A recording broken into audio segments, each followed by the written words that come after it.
Alright everybody, in this video I want to share with you guys how to create guitar beats for Lil Baby. Now his guitar beats are usually a bit more emotional than his fast-paced and hard-hitting 4PF piano type of beats. So in this one we are going to make the whole beat from scratch, just so that you can get a good understanding of both the melody, effects and the drums at the end. So we are not going to waste any more time, let's just jump straight in. Alright, so we are now here in FL Studio 21 as you guys can see. First things first, the guitar we're going to be using is going to be this electric sunburst guitar in Contact. You can of course go with different guitars, but I highly recommend actually going for an electric guitar, especially if you're going for more of that emotional Lil Baby type of sound. So like I said, in this case we are just using this one, all standard settings, so it's just the Ibiza preset with the clean and R&B sound preset over here. Of course you can just use whatever electric guitar you want to, so there are a lot of different options like the Ilya Efimov LP guitar, or you can also use the electric vintage guitar from the same pack over here. Now for the BPM we're actually going to slow it down a little bit, so I'm thinking something like 110 should be good. And then for the scale this time we're just going to go over here and pick the D minor scale. Now to create that emotional Lil Baby guitar pattern, we are just going to start off with a normal triad on a D minor with an inverted middle note. That means that we're just going to make a triad from here.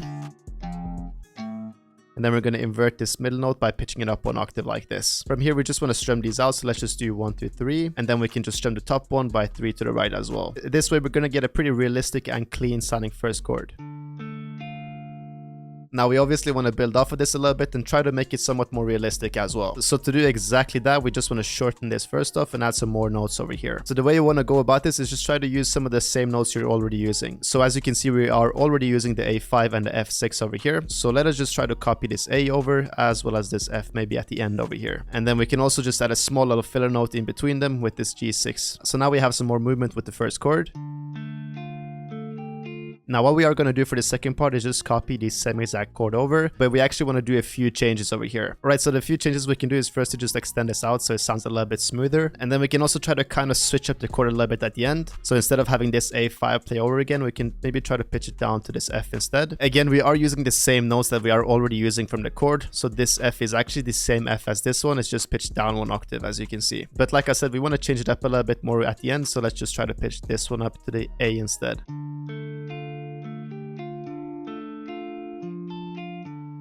Yeah, now it's way smoother. Has that small switch up. Alright, now to finish off the second part, we don't want it to be looping over and over again. So we're actually just going to delete this and copy it over yet again. But this time we're actually just going to pitch it down by 4 semitones. As you guys can see, the problem with this is that these notes don't really line up in the scale. So we're just going to pitch them up by 1 semitone so they fit perfectly. Then again, let's try to add a few changes over here. So we can pitch this up by 1 octave, extend this out a little bit so again it's more smooth. And we also need to change this note, which is not in key. So we can actually just try to pitch this one down by 1 semitone instead this time. Alright, so now we have this pattern right here.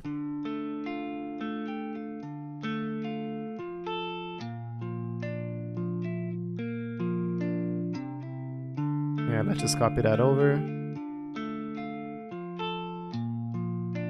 Such a smooth vibe.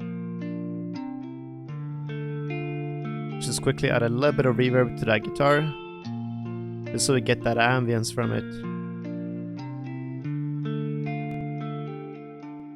Move a little bit of those low frequencies.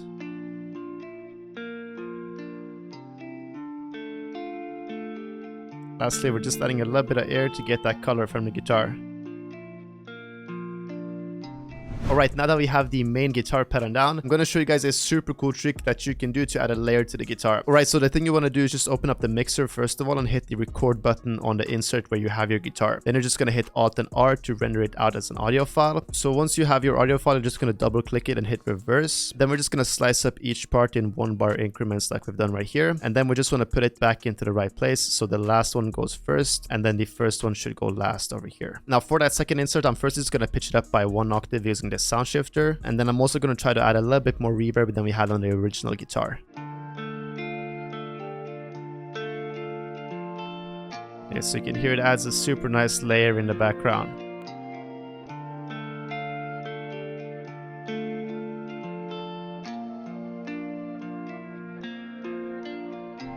So like I said, that is a super cool and easy trick since we're literally just using the first pattern we have already made. The next thing we want to do is just add some more accents and maybe a counter melody, which could be a vocal. Alright, so for the vocals, I just opened up Hooked in Arcade. And for these vocals, I'm going to try to keep them pretty simple. So I'm just going to try to do some simple one-shots on the first hits over here. Alright, so to make sure those vocals really blend together nicely with the guitar is, first of all, we're going to add a lot of reverb, so about 35% on the roam. And then you want to open up an EQ and you really want to make sure to cut out all the harsh and high frequencies. You can also remove some of the mids over here just so they really tuck in the background of our sample. Remember, we don't want our vocal to override the whole beat because then it's obviously going to be hard to sing or rap over it. So I'm really just trying to tuck the whole vocal in the background so it can almost act as a little bit of a pad and a counter melody to our whole sample. Lastly, I just added this pancake too to make sure to pan the vocal from left to right so it widens out the sound a little bit. So this is how it sounds now. So you can barely hear it, but it's definitely present as well. A little bit of a switch up over here.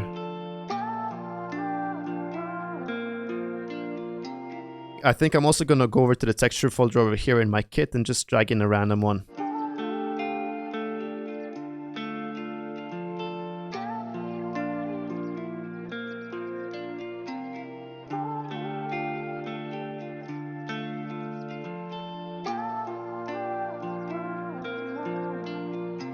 Alright, so now that we have the whole sample finished, let's quickly add some drums. As for all the drum sounds I'm using, they are all coming from my Mirage multi-kit. So if you guys like the drum sounds you hear, you can obviously check out the kit. It is on my website, which is BBMarko.com, or you guys can just click the first link down below. So when it comes to these Lil Baby type of beats, you want to start off with the open hat on the first hit. This open hat is usually pretty short and not long lasting. So this one right here should definitely fit perfectly.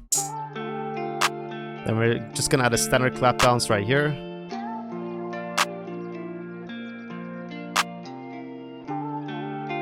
So let's just copy that over.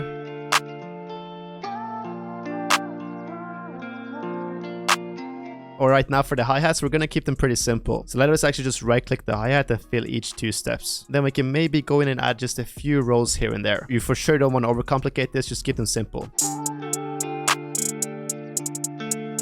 Yeah, let's just copy that over. You also want to make sure to go to the magnet tool and make sure to hit 3rd beat and add some rolls in the 3rd beat timing as well.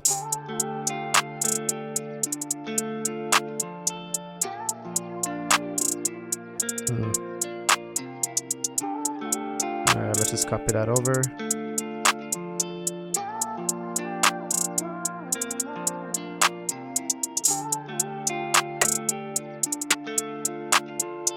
Let's go and add some snares and perks as well. Alright, now that we have this, it's time for the kick in the 808. As for the 808, we're going to actually pick a short and hard hitting 808. So you can obviously go for something like this. But I'm actually going to use the spins 808 right here. And I'm just going to drag it in, turn off loop points, and actually turn the out knob up a little bit. Just so it's a little bit shorter. And then you can actually go over here and boost it up so it hits even harder.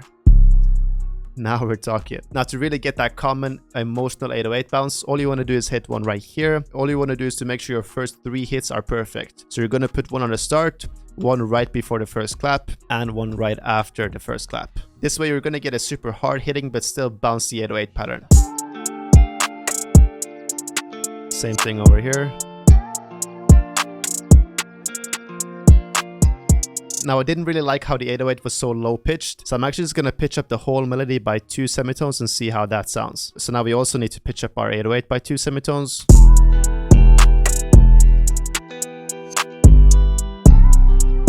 Yeah, that's way better. Woo.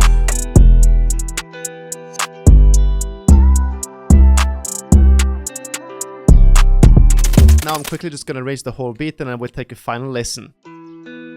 So this is the full thing. Guitar and texture in the intro. Shut up, Marco. Marco.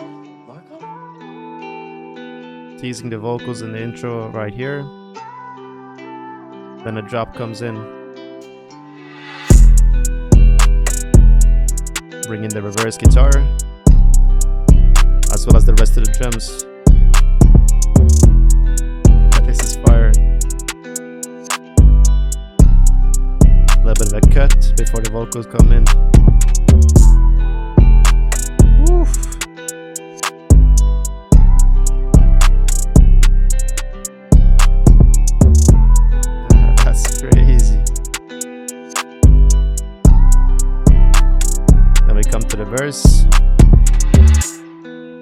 slow it down.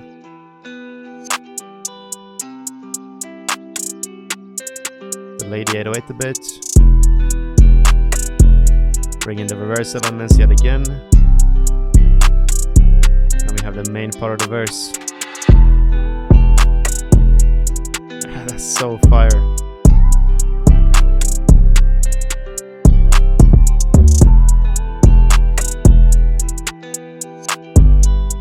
Here we have the main part and then the bridge comes in. So add that low filter to really drown the whole sound.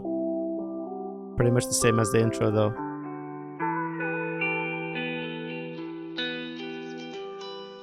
Then it just builds back into the hook.